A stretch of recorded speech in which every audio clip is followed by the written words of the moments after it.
Mga kapuso, dinagyang mural naging atraksyon sa mga turista sa Iloilo City. Debosyon kay Senyor Santo Niño, Sentro Santa Liambong. Ini ang gintutukan ni Zen Kilantang Sasa.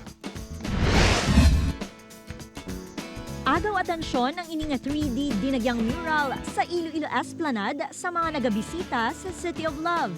Nangin atraksyon ini sa mga turista, ilabi na subong nga dinagyang season. Ang grupo nga ini halin pa sa Cagayan de Oro, nagkalit nga magpa-picture sa dinagyang mural. Maganda po, napaka-colorful.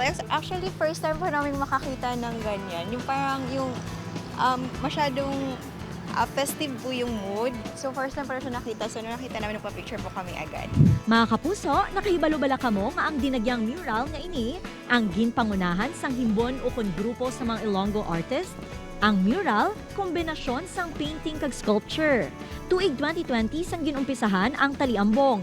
Ang hugot sa likod sini, amo ang kasaysayan sang barter in Panay, kag syempre, debosyon kay Senyor Santo Niño. Gusto man namon nga maging unique siya, something exciting and one of a kind nga maproduce namon diri sa Iloilo. So, huwag pa naman duman gid maayo.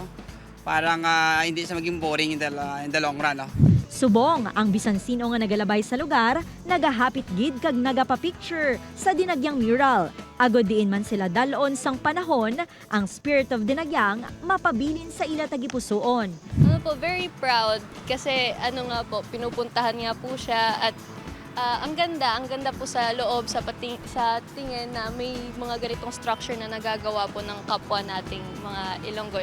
Upod kay Cirilo Randuque, Zen Kilantang Sasa, One Western Visayas.